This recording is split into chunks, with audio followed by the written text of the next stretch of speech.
ધોરણ 12 વિષય કમ્પ્યુટર બરાબર પાઠ 7 આજે આપણે એમાં જોઈએ અસાઇનમેન્ટ।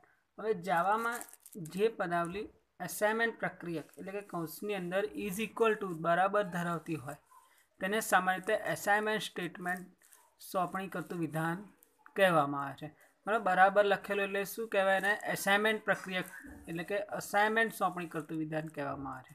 જો આપણે એક વખત ચલ ઘોષિત કરીએ તે પછી આપણે તેને કિંમત અસાઇનમેન્ટ પ્રક્રિયક વડે ઇઝ ઇક્વલ ટુ આપણે આપી શકીએ છીએ। જાવામાં કોઈ ચલની અંદર ડેટા મેળવવાની એક રીત અસાઇનમેન્ટ સ્ટેટમેન્ટ છે।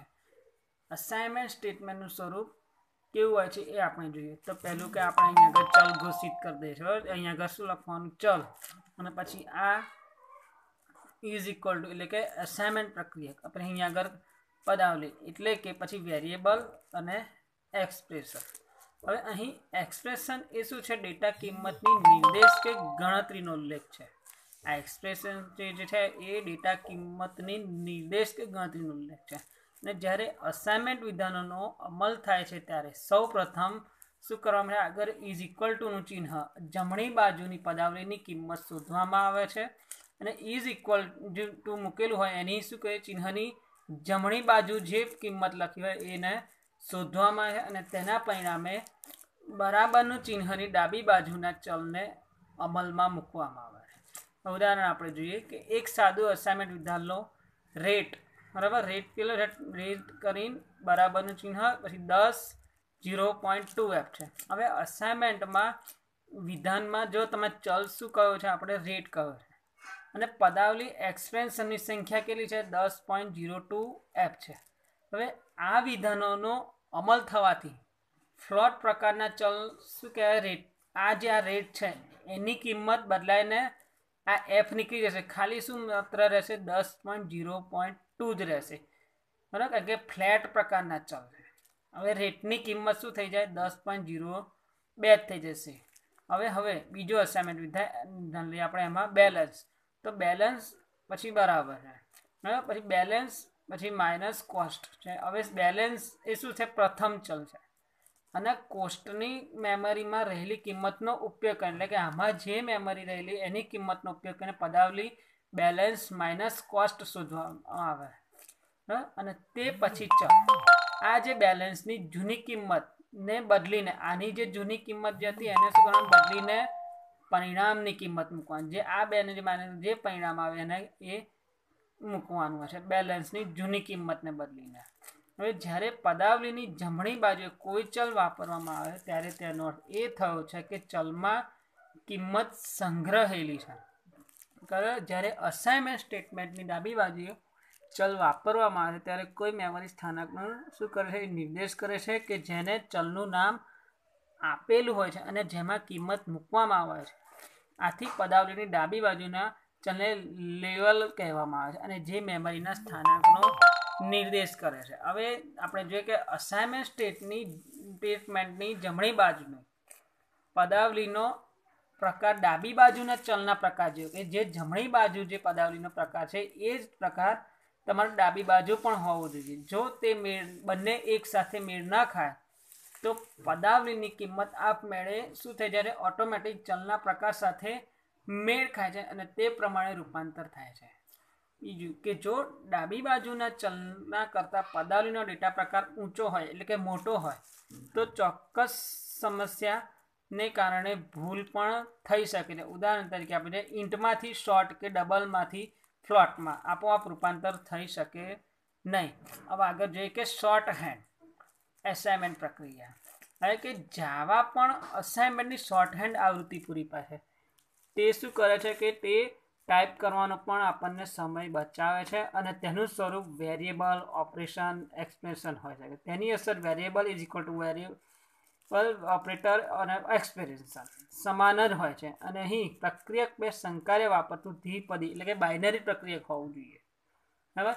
હવે શોર્ટ હેન્ડ અસાઇનમેન્ટ પ્રક્રિયાના ઉદાહરણો આપણે જોઈએ કે a plus is equal to b અને બી એન્ડ ડબલ એન્ડ અમે શીખવાયું હતું ગઈકાલની વિડીયોની અંદર બરાબર, ઇઝ ઇક્વલ ટુ પી અને અહીં a plus is equal to b એ બી એ ઇઝ ઇક્વલ ટુ એ કરતાં એ સમાન પ્લસ બી સમાન છે અને ક્યુ ડબલ એન પી. હવે q is equal to q અને ડબલ એન પી સમાન છે. હવે આગળ જોઈએ કે ટાઈપકાસ્ટ. બરાબર, શું આવશે ટાઈપકાસ્ટ? તો કેટલાક કિસ્સામાં આપણે ફરજિયાત રૂપાંતર ઈચ્છતા હોય છે કે જે આપમેળે બની શક્ય જ નથી.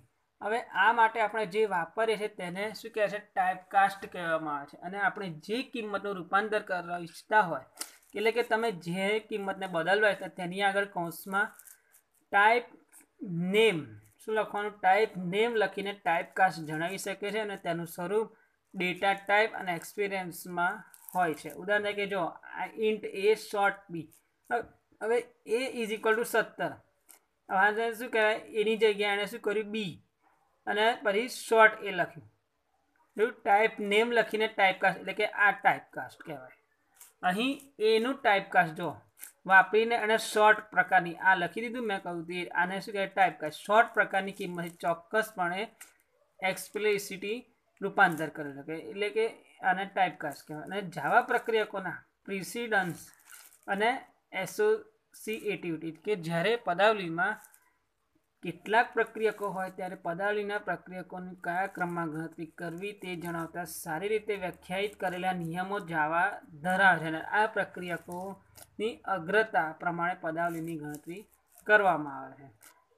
હવે અગ્રતાક્રમ કે પ્રેસિડન્સ ઓર્ડર, કે જ્યારે બે પ્રક્રિયકની અલગ અલગ હોય ત્યારે ઉચ્ચ અગ્રતા એટલે કે હાયર પ્રેસિડન્સ ધરાવતા પ્રક્રિયક ઉપર પહેલા પ્રક્રિયા કરવામાં છે. અને ઉદાહરણ આપણે જોઈએ કે પદાવલી એ પ્લસ બી અને ગુણ્યા સીમાં ગુણાકારનો સરવાળો, આ ગુણાકારનો સરવાળો કરતાં વધારે પ્રેસિડન્ટ હોવાથી પહેલા બી ગુણ્યા સીની ગણતરી કરવાની. પહેલાં શું કરવાનું કે આ બી ગુણ્યા સીની ગણતરી કરવાની છે. અને પછી તેનું જે પરિણામ આવે એ આપણે શું કરવાનું? એમાં ઉમેરવાનું છે. અને આ માટે એ પ્લસ બી ગુણ્યા સી લખવા સમાન છે. બરાબર. જ્યારે બાહ્ય કૌંસ દ્વારા અગ્રતા નિયમો બિનઅસરકારક બનાવી શકાય, અને આથી ગણતરી કરતા સમય ગૂંચવાડો ઊભો કરવાને બદલે છૂટી કૌંસનો ઉપયોગ કરો. હવે સહચારિતા અને એસોસિએટિવિટી, કે જ્યારે પદાવલીમાં એક સમાન પ્રેસિડન્સી ધરાવતા બે પ્રક્રિયાઓ ત્યારે પદાવલીની ગણતરી તેના એસોસિએટિવિટી પ્રમાણે કરવામાં છે. અને એસોસિએટિવિટી કઈ દિશામાં, એટલે કે ડાબી બાજુથી જમણી બાજુ અથવા તો જમણી બાજુથી ડાબી બાજુ કાર્ય કરવાનું.